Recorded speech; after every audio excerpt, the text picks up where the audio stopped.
और भी हमारे पास मौलिक अधिकार आपको बता दिया हूँ कि भारत के संविधान के भाग 3 में आर्टिकल 12 से 35 तक ये वर्णित है। ठीक है, 12 से 35 तक हमारे मौलिक अधिकार वर्णित है। और आप जानते होंगे कि 26 जनवरी 1950 को जब भारत का संविधान लागू हुआ देश में, इंडिया में, पूरा इंडियन टेरिटरीज में, स्टेट यूटीज में, उसमें 7 मौलिक अधिकार थे, जिसमें संपत्ति का अधिकार भी था। संपत्ति का अधिकार जो है से इसे बाद में 28 ईयर्स लेटर 28 साल के बाद हटा दिया गया। तो 1978 में संपत्ति के अधिकार को हटाने के बाद में अब जो हमारे पास संविधान में वर्णित है और पढ़ना है, जिससे जानना है, और जिस अधिकार के साथ हम एक मानव जीवन को बहुत अच्छा आत्मसम्मान के साथ जी सकते हैं, एक मानवीय प्रतिष्ठा के साथ जी सकते हैं। और ये अधिकार कोई व्यक्ति नहीं छीन सकता, मैं भी किसी का नहीं छीन सकता हूँ, और ना कोई मेरा अधिकार छीन सकता है, ना ही देश का स्टेट छीन सकता है, ना ही गवर्नमेंट छीन सकती है। तो है ना नैसर्गिक, प्राकृतिक। तो हम लोग देखते हैं मौलिक अधिकार क्या है। 6 अधिकार भी है, और 6 अधिकार में कौन कौन से अधिकार आते हैं उनकी अगर मैं बात करूं तो पहला है समानता का अधिकार। समानता का अधिकार आर्टिकल 14 से लेकर 18 तक है। समानता के अधिकार में, इसी अधिकार में मैं शॉर्ट में बताऊंगा, इसी अधिकार में उपाधियों का अंत है। उपाधि का अंत मतलब किसी व्यक्ति अपने नाम के साथ सर, नाइटहुड, जो इतिहास में हम लोग पढ़ते हैं कि पहले के टाइम में, आज़ादी से पहले के टाइम में किसी के नाम के आगे नाइट लग रही है, किसी के नाम के आगे सर लग रही है, तो सब क्या होगा, हट जाएगा। एक शिक्षा के क्षेत्र में और एक आर्मी सेना के क्षेत्र, ये 2 क्षेत्रों के अलावा सारे उपाधि रोक दिया गया है। अनुच्छेद 17, इसी में से अगर मैं बात करूँ, अनुच्छेद 17 छुआछूत का प्रतिषेध करता है। अनुच्छेद 15 कहता है कि किसी भी व्यक्ति के साथ धर्म, लिंग, जन्मस्थान के नाम पर जो से विभेद नहीं किया जाएगा। 16 बात करता है कि अगर इंडिया में कोई भी जॉब होती है, सरकारी जॉब, नौकरी होती है, कोई रोजगार का अवसर सृजन होता है, तो उसमें सभी इक्वल हैं, सभी समान हैं। 14 कहता है कि हम विधि के समक्ष समान हैं। तो एक एक आर्टिकल पर मैं सेपरेट बनाऊंगा, एक ओवरव्यू के रूप में मैं बता रहा हूँ कि इसमें ये सब अधिकार शामिल हैं और जिसे हमें पढ़ना चाहिए। स्वतंत्रता का अधिकार आर्टिकल 19 से 22 के बीच में है। अगर मैं 19 की बात करूं तो 19 में मेंशन है वाक एवं अभिव्यक्ति की आज़ादी। दोस्तों, या हमें जो ऑडियो विजुअल दृष्टि से देख रहे हैं यूट्यूब के जरिए, तो मैं बोल पा रहा हूँ ये आज़ादी हमारे संविधान दी आर्टिकल 19 के तहत वाक एवं अभिव्यक्ति की आज़ादी। तो 19 में स्वतंत्रता का अधिकार है, 19 से लेकर के 22 तक हम काफ़ी चर्चा करेंगे इस पर।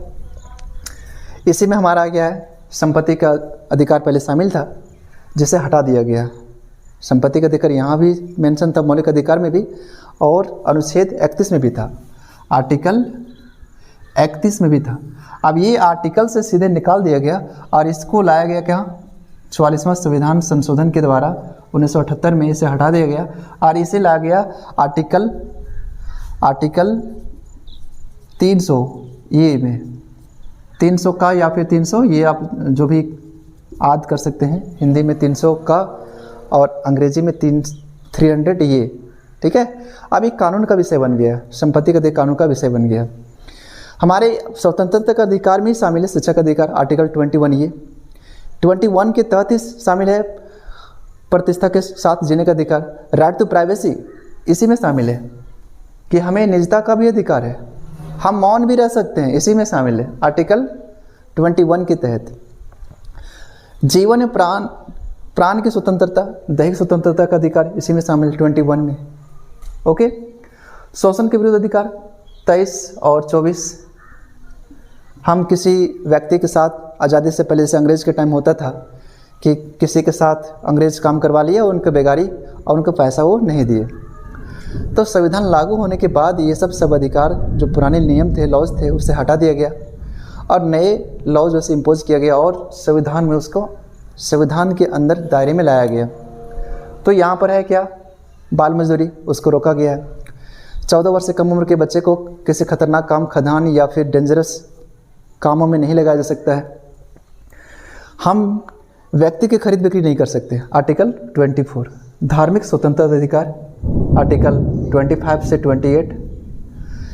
शिक्षा सांस्कृतिक अधिकार 29, 30 एंड नेक्स्ट संवैधानिक उपचारों का अधिकार 32 से 35 के बीच में है। ये हमारा 6 मौलिक अधिकार है। संविधान के लागू होने के बाद 28 साल के बाद एक अधिकार को हटा दिया गया और वो अधिकार था संपत्ति का अधिकार। हमारे पास अभी वर्तमान में 6 अधिकार हैं और ये 6 अधिकार काफ़ी डिटेलिंग में है। तो नेक्स्ट पार्ट में मैं इसी प्रत्येक आर्टिकल पर चर्चा करूंगा पूरे डिस्कस के साथ। अगर मैं यहाँ बात करूँ तो अभी हमने 12 और 13 की बात नहीं की। अगर मैं 12-13 की बात करूँ, आर्टिकल 12 की बात करूँ तो 12 में लिखा गया डिफिनेशन ऑफ स्टेट। स्टेट क्या है?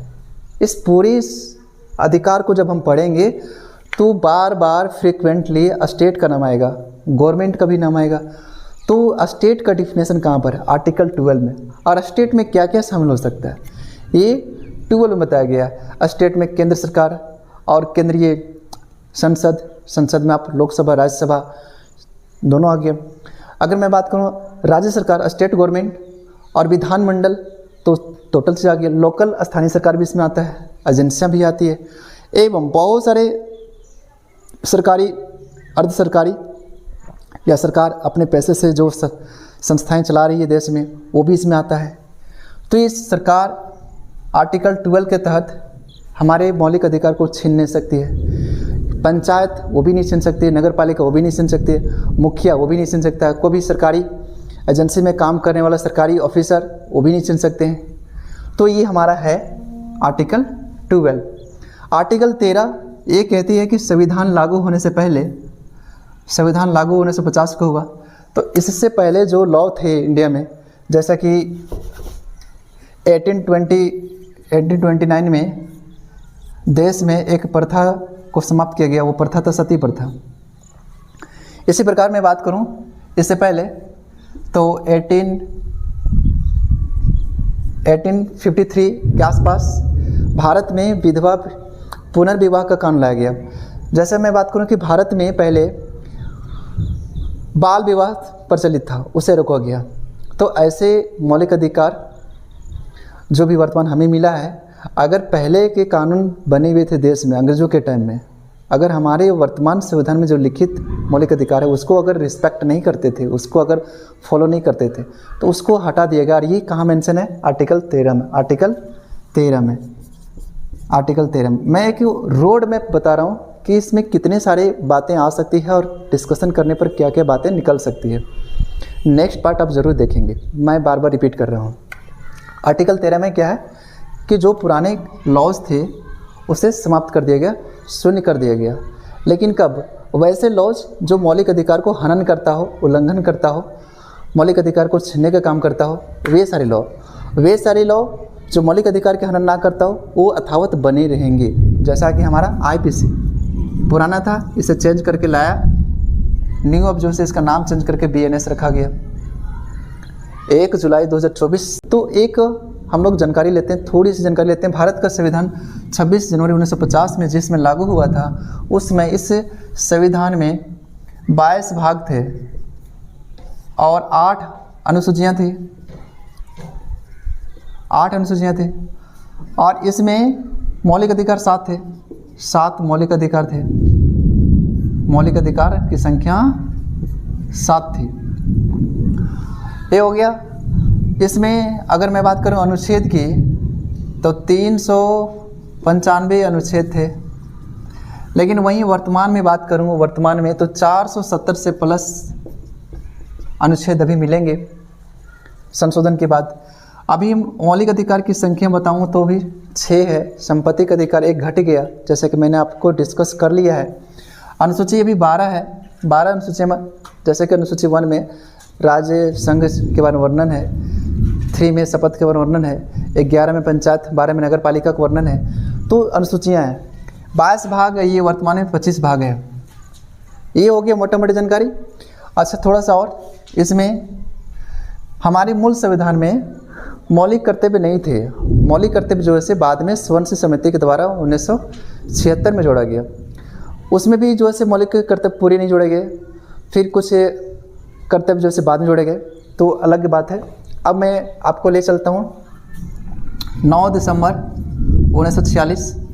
ये वो डेट है जिसमें भारत के सभी कोने कोने से, सभी टेरिटरीज से, सभी प्रोविंसन से, प्रांतों से सारे इलेक्टेड मेंबर जो संविधान सभा के लिए चुने गए थे 389 सदस्य, इस दिन को 9 दिसंबर 1946 को दिल्ली में आते हैं और संविधान सभा की पहली बैठक में सब शामिल होते हैं। और इस बैठक में मैं आपको बता दूं कि 207 मेंबर प्रेजेंट होते हैं। 389 में से 207 प्रेजेंट होते हैं, 207 मेंबर प्रेजेंट होते हैं। और 207 मेंबर में से इसमें 9 महिलाएं रहती है। तो 9 महिलाएं में से आप इसमें माइनस करिए कितने हुए, तो 207 में से 198 मेल हैं और इसमें फीमेल हैं। और ये कौन सी महिलाएं? ये सारी महिलाएं पढ़ी लिखी है, कोई वकालत कर रखी है। इसी में सुचेता कृपलानी भी थी जो सीएम थी उत्तर प्रदेश की। इसमें पूर्णिमा देवी थी जो संविधान की प्रस्तावना में लिखती है हम भारत के लोग।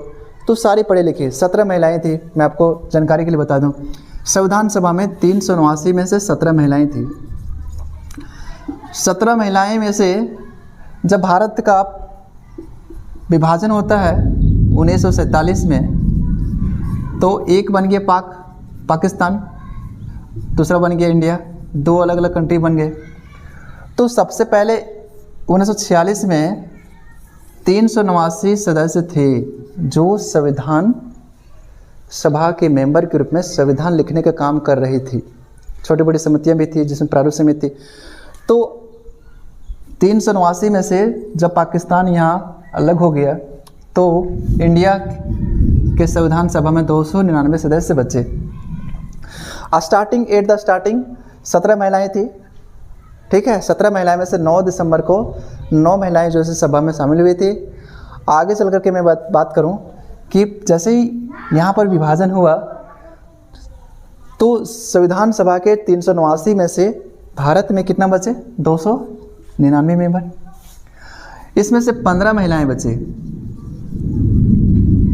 अब 2 महिलाएं सहित अन्य जो मेंबर थे जो बच गए थे वो पाकिस्तान के सभा में चले गए, पाकिस्तान के संविधान लिखने का काम करने लगे। और इधर 299 मेंबर जो है भारत के संविधान लिखने का काम करने लगे। अभी 15 महिलाओं में से जब संविधान तैयार होता है और तैयार होने का डेट है, मैं आपको इस पर लेकर आऊँगा, अभी मैं मिटा देता हूँ। संविधान पूरी तरह से बन के तैयार होता है 26 नवंबर 1949 को। 26 नवंबर 1949 को संविधान जो है से प्रिपेयर हो जाती है अच्छी प्रकार से। और इसमें आपको जानकारी के लिए मैं बता देता हूँ कि संविधान जब भारत का लिखा गया था तो उसमें लिखने का जो काम किए थे, लिपिक जो थे, उसका नाम था प्रेम बिहारी रायजादा। नाम मैं लिख देता हूँ, प्रेम बिहारी रायजादा।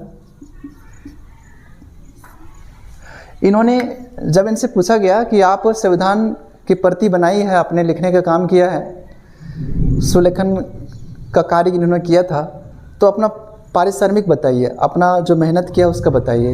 इन्होंने मांग किया कि हमारी जो पारिश्रमिक होगी वो क्या होगी?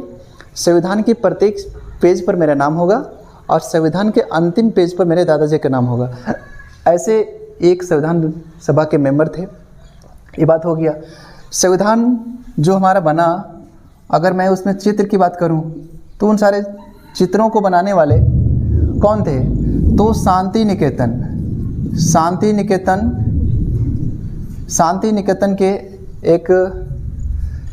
निकेतन उन्हीं से एक संबंधित थे, रिलेटेड थे।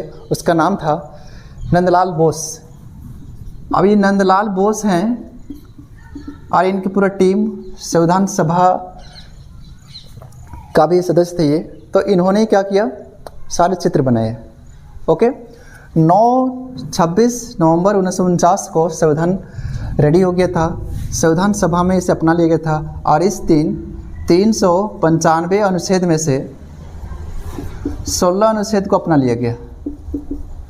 अभी सारे अनुच्छेद जो से अपनाया नहीं गया था, 16 अनुच्छेद को अपना लिया गया था इस डेट को, 26 नवंबर 1949 को।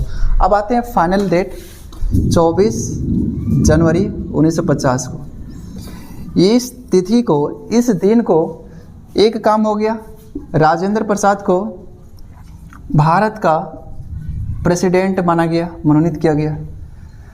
अगर प्रेसिडेंट इसको मनोनीत नहीं किया जाएगा तो 26 तारीख जनवरी को जो तय किया गया था कि हम गणतंत्र दिवस जो है उस दिन सेलिब्रेट करेंगे और संविधान को मानेंगे, अपनाएंगे, तो क्योंकि 2 दिन पहले जो है इन्हें हम अपना पूरे भारत का एक राष्ट्रपति मनोनीत किया गया और इसी 24 जनवरी को 2 दिन पहले, संविधान लागू होने के 2 दिन पहले, 26 जनवरी 1950 को देश का संविधान लागू हुआ। लेकिन उससे 2 दिन पहले राजेंद्र प्रसाद को राष्ट्रपति के रूप में मनोनीत किया गया। ठीक है, और यहाँ पर राष्ट्रगान को अपनाया गया, प्लस में राष्ट्रीय गीत को अपनाया गया। ये रही बात, इतनी सी बातें आपको पता होना चाहिए। और ये हमारे संविधान में अंतिम मैंने बताया नहीं, ये 15 महिलाएं हमारे पास बची हुई थी संविधान सभा में। ये 15 महिलाएं 24 जनवरी 1950 को सारे प्रेजेंट नहीं थी, क्योंकि इसमें से 4 इस्तीफा दे चुकी थी। कितने बचे? ये इस्तीफा दे दिया, 4 इस्तीफा, 11 बचे। 11 में से 3 अब्सेंट थे, 3 अब्सेंट थे, कितना बचे? 8। तो अंत में इस तिथि को संविधान पर अंतिम हस्ताक्षर क्यों हुआ? और हस्ताक्षर में कितने लोग का? 284। 284 में से इसमें से 8 महिलाएं भी थी, 8 महिलाएं भी थी। 299 में से 284 मेंबर्स का हस्ताक्षर अब भी आप देख सकते हैं उस संविधान में, और उस संविधान पर आप नाम देख सकते हैं प्रेम बिहारी नारायण रायजादा का, जिन्होंने मांग किया था कि हमारे पारिश्रमिक के रूप में संविधान के प्रत्येक पेज पर मेरा नाम होना चाहिए और संविधान के अंतिम पेज पर मेरे दादाजी का नाम होना चाहिए। और संविधान में जो चित्र उसमें शामिल किए गए थे वो सारे चित्र शांति निकेतन से संबंधित नंदलाल बोस और उनकी टीम ने बनाया था। राष्ट्रगान हमने 24 जनवरी 1950 को अपनाया था, राष्ट्रीय गीत उसी को अपनाया था। अब थोड़ी सी जानकारी और, बहुत सारी कमेटियाँ थी, एक कमेटी की मैं बात करता हूँ, प्रारूप कमेटी का। प्रारूप कमेटी, प्रारूप समिति, प्रारूप समिति 29 अगस्त 1947 को ये गठन किया गया था। इसमें टोटल 7 मेंबर थे, 7 मेंबर थे और इसका अध्यक्ष थे B.R. अम्बेडकर, B.R. अम्बेडकर, भीमराव अम्बेडकर, जिसे कानून का पिता भी कह सकते हैं, संविधान निर्माता भी कहा गया है। बातें जिसे हमें जानना चाहिए। मौलिक अधिकार अमेरिका से लिया गया है, USA से इसे लिया गया है। जैसा कि हमने बताया कि भारत का संविधान सबसे बड़ा संविधान है, लिखित विस्तृत है, 60 से अधिक देशों से इसे बनाया गया, 64 लाख का खर्च आई थी और इसे बनने में 2 वर्ष 11 महीने 18 दिन लगे। तो ये बहुत विशाल संविधान है और ये से लिया गया अमेरिका से। क्वेश्चन पूछेगा कहाँ से लिया गया है, तो अमेरिका से लिया गया है। ठीक है, अब हमारा जो फंडामेंटल राइट है, जो भाग 3 में भारत के संविधान में है, 12 से 35 आर्टिकल में है, ये हमारा अधिकार जन्म से मिलता है, यानी कि नेचुरल है, नैसर्गिक अधिकार है। इस अधिकार को मैग्ना कार्टा भी कहते हैं, इस अधिकार को मैग्ना कार्टा भी कहते हैं। मौलिक अधिकार कोई नहीं छीन सकता है, ना तो पब्लिक छीन सकती है, यानी पब्लिक मतलब ना तो कोई व्यक्ति छीन सकता है और ना ही स्टेट छीन सकता है। स्टेट का मतलब केंद्र सरकार, संसद, राज्य सरकार, विधानमंडल और देश में जितने भी एजेंसी है जो सरकारी है, आंशिक अर्ध सरकारी है, या वैसे सरकारी व्यक्ति जो सरकार के अधीन काम कर रहे हैं, नगर पालिकाएँ, पंचायत, नगर निगम, सभी सरकार है, LIC, ये जो एजेंसियाँ होती हैं सब सरकार के अंतर्गत आती है। और ये जो चर्चा है वो आर्टिकल 12 में है। इसलिए मैं बताता हूँ कि अगर मैं आर्टिकल जब पढ़ाऊँगा आर्टिकल 12, 13, 14 तो बहुत अच्छी डिस्कस करके समझाऊँगा, डीप करके समझाऊँगा। थोड़ी सी लंबी वीडियो बनेगी तो सेपरेट वीडियो बनाएंगे। और इसलिए मैं आपसे पुनः कहता हूँ कि नेक्स्ट पार्ट ज़रूर देखें, उसमें हम चर्चा करेंगे डिटेल से। ये हमारे मौलिक अधिकार वाद योग्य हैं, न्यायोचित है। अगर हमारे अधिकार जो से छीने जाते हैं, उल्लंघन होता है, हनन होता है, तो हम सीधे हाई कोर्ट जा सकते हैं। आर्टिकल 32 के तहत हम सुप्रीम कोर्ट जा सकते हैं और आर्टिकल 226 के तहत हम हाई कोर्ट जा सकते हैं। देश में 25 हाई कोर्ट अभी हैं, 25 हाई कोर्ट हैं। चलिए बात करते हैं निलंबन की। तो हमारे मौलिक अधिकार को कौन निलंबित कर सकता है, कौन छीन सकता है? ओनली राष्ट्रपति। राष्ट्रपति को एक हक है कि हमारे मौलिक अधिकार को निलंबित कर सकते हैं, प्रेसिडेंट। और ये कब? इमरजेंसी के दौरान। जब इमरजेंसी लागू होता है, राष्ट्रीय आपातकाल लागू होती है, तो हमारे अधिकार छीन जाते हैं 20 और 21 को छोड़ करके। 20 और 21 में सभी नहीं, 20 और 21 में कुछ अधिकारों को छोड़ करके सारे अधिकार जो है निलंबित हो जाते हैं, आपातकाल जब तक लागू रहता है तब तक। इसे हम बोलते हैं अस्थायी निलंबन। ठीक है, अस्थायी कैसे होगा? प्रतिबंध पूरी रूप से प्रतिबंध कब होगा? संसद लगाएगी। संसद का मतलब लोकसभा, राज्यसभा। संसद चाहेगी तो हमारे मौलिक अधिकार को छीन सकती है, यानी कि ले सकती है। जैसा कि संपत्ति का अधिकार, 1950 में संपत्ति का अधिकार था, लेकिन 1978 में संपत्ति के अधिकार को छीन लिया गया, हटा दिया गया। हमारे पास अभी 6 अधिकार हैं, जिसे मैं समझाऊंगा। तो सांसद क्या कर सकते हैं? प्रतिबंध लगा सकते। रक्षक कौन है हमारे मौलिक अधिकार का? सुप्रीम कोर्ट है और हाई कोर्ट है। सुप्रीम कोर्ट और हाई कोर्ट अपने अधिकारों को हम बचा सकते हैं, और इन्हीं मौलिक अधिकारों के साथ हम आत्मसम्मान के साथ जी सकते हैं, एक मानवीय प्रतिशत से जी सकते हैं। और हमें जानना चाहिए सारे अधिकारों को। तो नेक्स्ट वीडियो आप ज़रूर देखें, उसमें पार्ट बाय पार्ट करके प्रत्येक आर्टिकल पर एक खास जो है से वीडियो बनाया गया है, बनाऊंगा। आपसे मेरा प्रश्न है अब कि संविधान सभा में कौन सी महिला थी जिसने हम भारत के लोग प्रस्तावना में ये शब्द को ऐड किया? भारत की प्रस्तावना में हम भारत के लोग ये शब्द को किसने इम्पोज किया? कौन से 17 महिला में से कौन सी महिला थी जिसने हम भारत के लोग, जो हम प्रस्तावना को पढ़ते हैं तो जब वर्ड आता है कि हम भारत के लोग, तो ये वर्ड जो है किस महिला के सुझाव पर दिया गया था, ये आपको बताने कमेंट करके। धन्यवाद। चलो।